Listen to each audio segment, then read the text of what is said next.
অদিস দলিল কুরআন কিতাবও তো নাই, কোনো কানুনও নাই।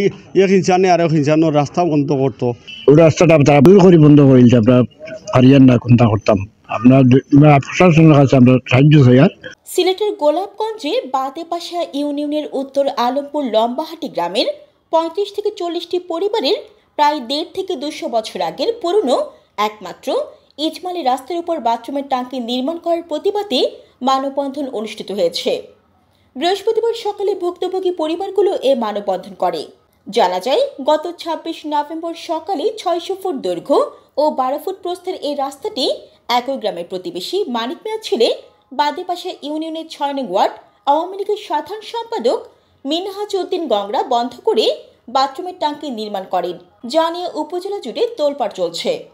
মানববন্ধনের ভুক্তভোগীরা পরিবারগুলো রাস্তাটি খুলে পূর্বের অবস্থায় ফিরিয়ে দিতে উপজেলা প্রশাসন সহ ঊর্ধ্বতন কর্তৃপক্ষের সহায়তা কামনা করেছেন।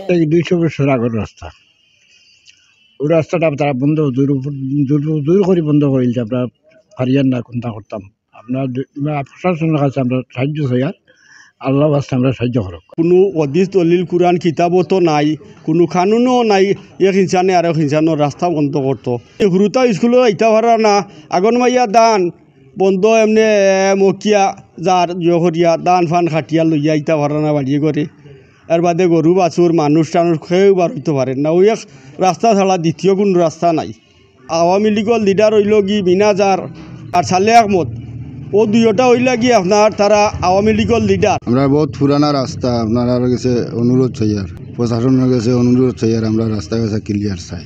আমরা স্থানীয় মেম্বার চেয়ারম্যান সবরে অবগত করে রাখছি, তারা সেগুলোর বাধা বিঘ্ন তারা মানছে না। দয়া করে প্রশাসন বর্তমান যে আমরা কোনো হেল্পেও যে আইতো বা না আইতো, এই অবস্থায় মনে করলে আমরা হিমশিমে আছি। আমরা দয়া করিয়া দেশবাসী আমরা মনে করলে সাহায্য করবো। আমরা দেশের নাগরিক যখন বাংলাদেশে আছি, তখন আমরা একটা নিজস্ব স্বাধীনতা আছে। তো আজকে একটা মহল, একটা কুচক্রী দল আমরা স্বাধীনতা আহরণ করিয়া আমরা রাস্তায় বন্ধ করিয়া আমরা বন্দি করিয়া রাখছে। আমি প্রশাসনের মাধ্যমে আপনারা সহযোগিতা চাই, আর যে আমাদেরকে আপনারা সহযোগিতা করিয়া এই বন্দি দশার থেকে আপনারা আমরারে উদ্ধার করেন। এই ঘটনায় বাদেপাশা ইউনিয়ন পরিষদের চেয়ারম্যান জাহিদ হোসেন পরপর দুবার বৈঠকে ডাক দিলেও বিবাদী পক্ষ চেয়ারম্যানের ডাকে সাড়া দেয়নি বলে জানা যায়।